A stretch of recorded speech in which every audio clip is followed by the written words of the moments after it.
Book 2 of 2920, The Last Year of the First Era, by Callaweg Townway. Third Sun's Dawn, 2920, The Isle of Artaeum, Somerset. Sothersill watched the initiates float one by one up to the awesome tree, taking a fruit or a flower from its high branches before dropping back to the ground with varying degrees of grace. He took a moment while nodding his head in approval to admire the day. The whitewashed statue of Surabane, which the great mage was said to have posed for in ancient days, stood at the precipice of the cliff overlooking the bay. Pale purple proscato flowers waved to and fro in the gentle breeze. Beyond, ocean and the misty border between Artaeum and the main island of Somerset. By and large, acceptable, he proclaimed as the last student dropped her fruit in his hand. With a wave of his hand, the fruit and flowers were back in the tree. With another wave, the students had formed into position in a semicircle around the sorcerer. He pulled a small fibrous ball about a foot in diameter from his white robes. What is this? The students understood this test. It asked them to cast a spell of identification on the mysterious object. Each initiate closed his or her eyes and imagined the ball in the realm of the universal truth. Its energy had a unique resonance, as all physical and spiritual matter does, a negative aspect, a duplicate version, relative paths, true meaning, a song in the cosmos, a texture in the fabric of space, a facet of being that has always existed and always exists. A ball, said a young Nord named Wellag, which brought giggles from some of the younger initiates, but a frown from most, including Sothersill. If you must be stupid, at least be amusing, growled the sorcerer, and then looked at a young, dark-haired Altmer lass who looked confused. Lilather, do you know?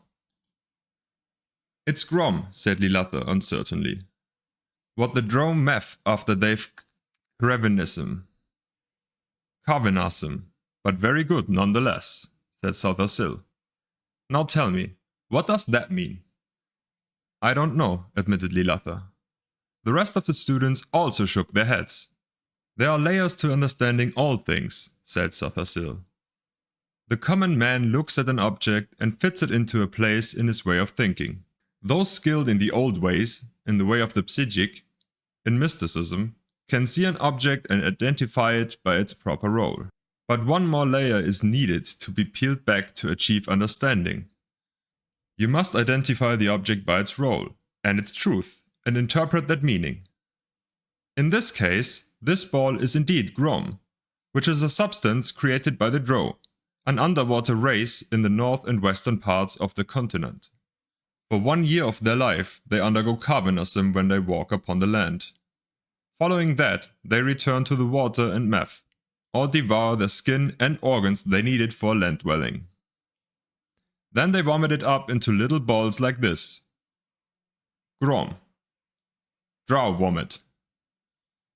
The students looked at the ball a little crazily. Sothersill always loved this lesson. Fourth Sun's Dawn, 2920. The Imperial City, Cyrodiil. Spies, muttered the Emperor, sitting in his bath, staring at a lump on his foot. All around me. Traitors and spies. His mistress Rija washed his back, her legs wrapped around his waist. She knew after all these many years when to be sensual and when to be sexual.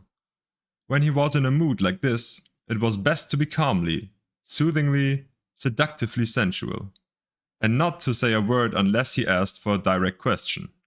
Which he did. What do you think when a fellow steps on his Imperial Majesty's foot and says, I'm sorry, Your Imperial Majesty. Don't you think, pardon me, Your Imperial Majesty is more appropriate? I'm sorry. Well, that almost sounds like the bastard Argonian was sorry I am His Imperial Majesty. That he hopes we lose the war with Morrowind. That's what it sounds like. What would make you feel better? Asked Rija. Would you like him flogged? He is only, as you say, the battle chief of Solrest. It would teach him to mind where he's stepping. My father would have flogged him. My grandfather would have had him killed, the Emperor grumbled. But I don't mind if they all step on my feet, provided they respect me and don't plot against me. You must trust someone. Only you, smiled the Emperor, turning slightly to give Rija a kiss. And my son Julik, I suppose, though I wish he were a little more cautious. And the council and the potentate? Asked Rija. A pack of spies and a snake, laughed the Emperor, kissing his mistress again. As they began to make love, he whispered, As long as you're true, I can handle the world. 13th Sun's Dawn, 2920, Mournhold, Morrowind. Turala stood at the black bejeweled city gates. A wind howled around her, but she felt nothing. The Duke had been furious upon hearing his favorite mistress was pregnant and cast her from his sight. She tried again and again to see him, but his guards turned her away. Finally, she returned to her family and told them the truth.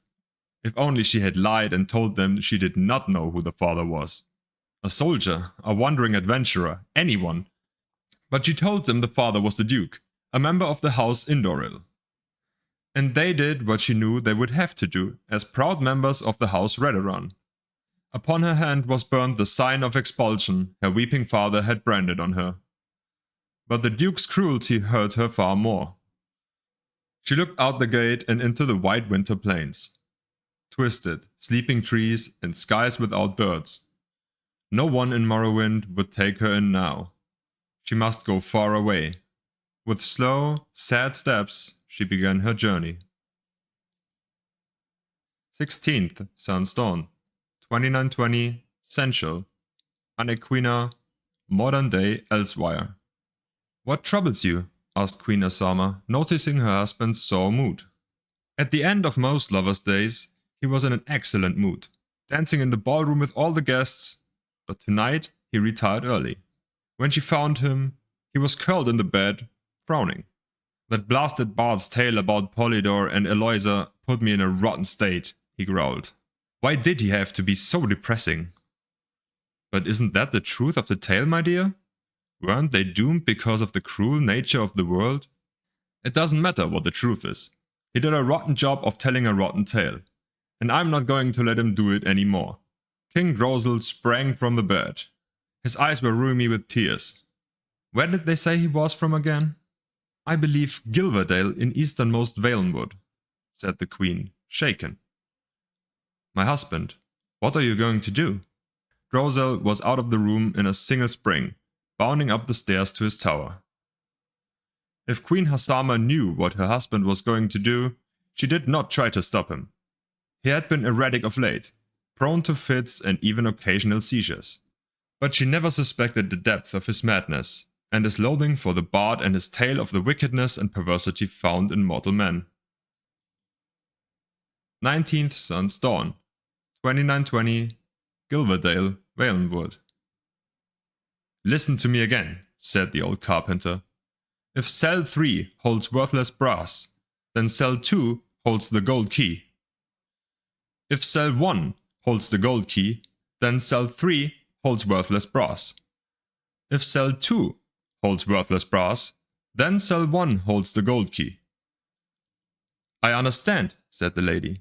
You told me. And so cell 1 holds the gold key, right? No, said the carpenter. Let me start from the top.